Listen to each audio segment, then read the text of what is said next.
The charts have always been a playground for the more fertile imaginations in our society, and our next macaroonies are the biggest teasers in chart history.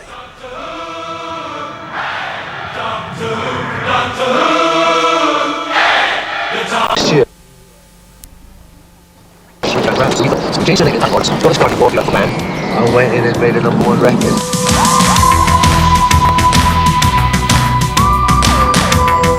Bill Drummond and Jimmy Cauty were basically sort of art punks in the 80s. They sort of hung out with the Teardrop Explodes, and they're all part of this sort of Liverpool scene. But they were the situationists. They were the ones that would come up with all of the just madcap ideas and just decide, let's go and do it, yeah. For me, they're just taking the piss the whole time. You know, they just try these mad ideas and put it together, and it just works. Without caring if you got the joke or not, the two musos picked up on the current trend of sampling in dance music, took it to its extreme, and came up with a simple formula for having hit records.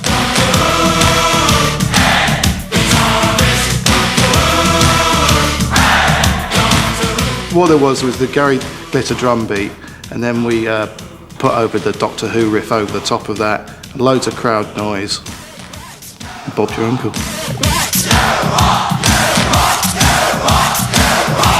It could have been anything, really. It could have been Charlie's Angels and David Bowie, or it could have been Metal Mickey and The Sweet or something, and it still would have worked. Bill and Jimmy then wrote The Manual, a step-by-step guide of how to take bits of other people's music and turn it into a #1 all of your own. Drummond, Cauty and Waterman, although you'd never think they're in the same ballpark, I think they are, and I think Waterman's got that formula in his head. He just does it in an incredibly commercial way, whereas Bill and Jimmy were doing it in a really playful way. Bill Drummond is a very, very clever marketing guy. He may think he's alternative, and he was a friend to the journalists, and all the journalists bought it, but at the end of the day, there was nothing between, there was no difference between that and Kylie Minogue, in any shape or form. KLF is gonna rock ya. With 2 #1s and 4 top 5 hits, the KLF announced in their own inimitable style that they were leaving the music industry at the very height of their popularity. All right, for the first time ever on the Brits, after thousands of votes had been cast, congratulations, the KLF. They both announced, wouldn't it be a great idea to spray the audience with pig's blood? And I just went, you're joking, aren't you? This is television freedom.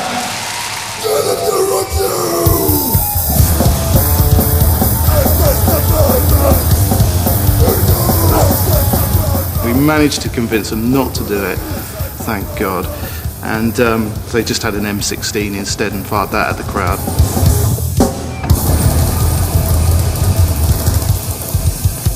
Once you've done one prank, go and do something else. It's just about the ideas, really, and grabbing people's attention and keeping it long enough to have a #1, and then going off and doing something else. While record executives breathed a sigh of relief, the art world got worried as Bill and Jimmy turned their attention to auctioning large sums of money nailed to picture frames and upsetting as many other artists as possible.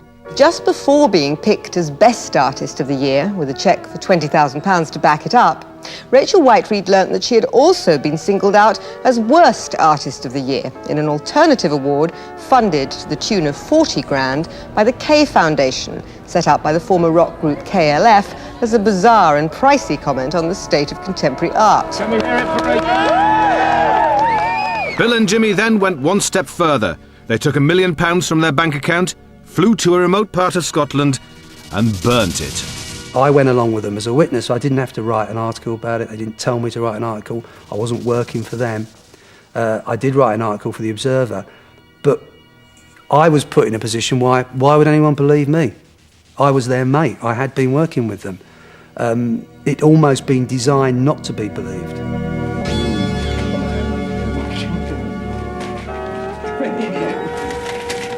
Then they made this film of KLF burning £1 million, and they took it around and showed it to people, and just sort of so people could ask them questions. And of course, the question they most got asked was, because there's so many charities they could have given it to, why were they such a pair of twats? They've got to go out and do something that almost shocks themselves, I think. You know, they've got families, they've got children, and it's not something I'd do. I don't think, who would? Deciding this was an expensive occupation, they gave up chucking money away. But some of their statements on art will never be forgotten. You could get arty about it, and you could call them situationalist kind of manipulators of turning the machine upon itself and all of that sort of stuff. None of that really matters. In the end, they got Tammy Wynette to sing about someone who drives an ice cream van. They're justified and they're ancient, and they drive an ice cream van. They're justified and they're ancient, we're still no master plan. You know, you should never take pop music too seriously. And they took it seriously and grinned at it at the same time, which is kind of a fantastic combination. Bill Drummond's a very bright guy and Jimmy is a superbly talented kid. So between them, they knew exactly what they were doing. Completely mad, genius, very funny, and I miss them. And I think pop music misses them.